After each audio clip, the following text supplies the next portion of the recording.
Hello friends, welcome back to my Mahamayajal channel.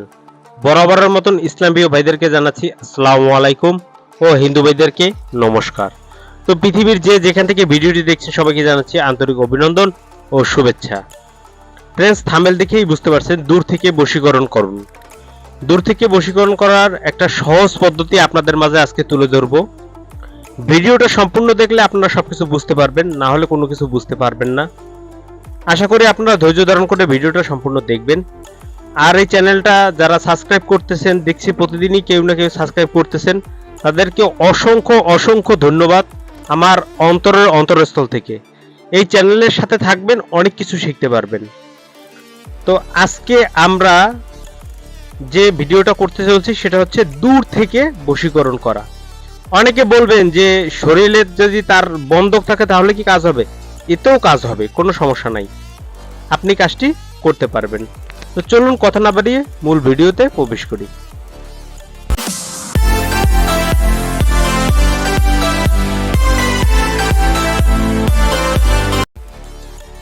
So friends, আজকে যে ভিডিওটা সেটা হচ্ছে কোনো মন্ত্র না, একটা নকশার মাধ্যমে। তিনটা নকশা। তো নকশা তিনটা আপনাদেরকে আমি আগে দেখাই, তারপরে সুন্দর করে বলে দিচ্ছি। কেউ হতাশ হবেন না, আগেই ভয় পাবেন না, আগে দেখে নেন, বুঝেন, তারপরে আমি বলে দিচ্ছি কিভাবে কি করবেন। তো নকশাটা একটু দেখে নিন।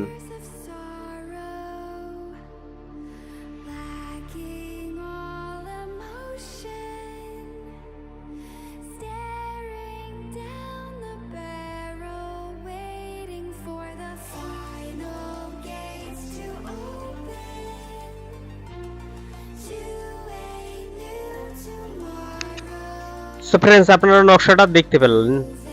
এখানে লেখা আছে প্রথম, দ্বিতীয়, তৃতীয়। নকশা দেখে লেখা আছে, দেখছেন? প্রথম, দ্বিতীয়, তৃতীয়। মানে আপনাকে করতে হবে কি আমি বলে দিই। যে কোনো মঙ্গলবার দিনকে, যে কোনো মঙ্গলবার আপনাকে সাদা কাগজে অথবা ভুজপত্রে আপনাকে জাফরান কালি সংগ্রহ করতেই হবে। এখন আপনি যদি বলেন যে লাল কলম দিয়ে লিখবো, না, কাজ হবে না। ডাইরেক্ট কথা, জাফরান কালি রাখবেই।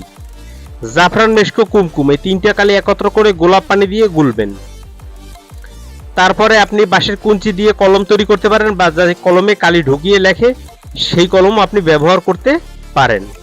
এরপরে ওই কলমের ভিতরে কালি ঢুকিয়ে ওই যে প্রথম নকশাটা আছে, প্রথম এক ম লেখা আছে, প্রথম নকশা, দ্বিতীয় নকশা, তৃতীয় নকশা, তিনটা নকশাই আপনি আঁকবেন। তিনটা কেটে নেবেন। এই তিনটা নকশা আঁকবেন। কোন দিকে ফিরে বসবেন? পশ্চিমমুখী হয়ে বসবেন। আমি এদিকে দেখাচ্ছি, মানে আমার এখানে পশ্চিম, এইদিকে, এই জন্য পশ্চিমমুখী হয়ে বসবেন।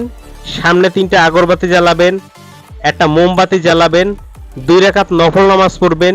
হিন্দু ভাইরা বলতে পারেন আমি তো নফল নামাজ পারি না, আমি আবার কি করব? তাহলে আপনি যে আপনার ইষ্ট দেবতা যাকে মানেন তার কথা স্মরণ করে কিছু সময় পাক পবিত্র গোসল করে মুখে মিষ্টি জাতীয় দ্রব্য, চিনি বা মিশ্রি, এটা মুখে নিয়ে এই নকশা আপনি ভুজপত্র অথবা সাদা কাগজে আঁকলেও চলবে। তিনটে নকশা, প্রথম, দ্বিতীয়, তৃতীয়, মঙ্গলবার দিনকে আঁকতে হবে, অথবা শনিবারেও করতে পারেন, শনি অথবা মঙ্গলবার। এবং এই তদবিরটি করার পূর্বে আপনি যাকে নিয়ে করবেন তার কথা আগে চিন্তা করে নেবেন, এবং সেই উদ্দেশ্যে বাচ্চাদের কিছু মিষ্টি জাতীয় কিছু খাবার, চকলেট টকলেট কিনে খাওয়াবেন, বা জেলাপি কিনে আধা কেজি জেলাপি টেলাপি খাওয়াই দিবেন। মসজিদে কিছু টাকা দান করবেন, হিন্দু ভাইরা মন্দিরে কিছু টাকা দান করবেন।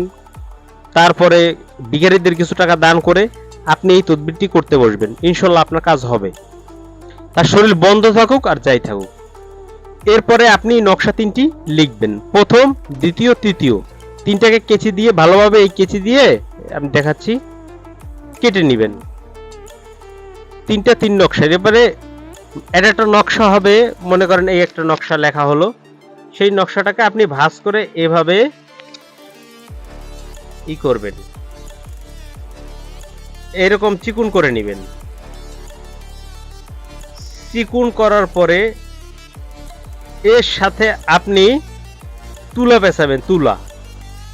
তুলা পেঁচাইয়া একটা প্রদীপে রেখে ভালো সুগন্ধি তেল দিয়ে আগুন জ্বালাই দিবেন, উত্তরমুখী দিয়ে আগুন জ্বালাই দিবেন, যেন পুরোটা পুড়ে যায়, আস্তে আস্তে ঠেলে ঠেলে তাড়াতাড়ি পোড়াই ফেলবেন। এরকম প্রথম শনিবার দিন করবেন একটা, রবিবার দিন করবেন একটা, সোমবার দিন করবেন একটা। আর যদি মঙ্গলবার এই কাজটি করেন তাহলে মঙ্গলবার রাত্রে একটা, বুধবার রাত্রে একটা, বৃহস্পতিবার রাত্রে একটা। কিন্তু যে কাজটি করবেন একই স্থানে একই টাইমে করবেন। আজকে রাত্রে 9টায় করলেন, কালকে আবার করে 10টায় করবেন, তাহলে হবে না। আজকে 9টায় করলে কালকেরও 9টায় করতে হবে। ঠিক এই টাইমে আপনি যদি করতে পারেন, ইনশাল্লাহ আমি আপনাদের কথা দিচ্ছি, সে 24 থেকে 72 ঘন্টার ভিতরে আপনার সাথে ব্রেকআপ থাকলেও সে আপনার সাথে আপনাকে খুঁজবে। এটা খুবই তীব্র, পাওয়ারফুল এবং বশীকরণ। আমি করে দেখেছি, আপনারা করে দেখতে পারেন। যাদের আমল ভালো আছে, আবার অনেকের আছে যে সারাদিন বিড়ি সিগারেটে ডুবে থাকে, পানের সাথে তামাক খায়, জম্মের খাওয়া, এরপরে তাদের কাজ নাও হতে পারে, এজন্য আমাকে দায়ী করবেন না। কিন্তু যাদের রোহানি শক্তি বেশি তাদের কাজ হবেই হবে, গ্যারান্টি। তো সবাই ভালো থাকবেন, সুস্থ থাকবেন, শুভকামনা রইল। মহামায়াজাল চ্যানেলে পাশে থাকার জন্য ধন্যবাদ। আজকের মতো ভিডিও এখানেই সমাপ্ত ঘোষণা করলাম। আল্লাহ হাফেজ।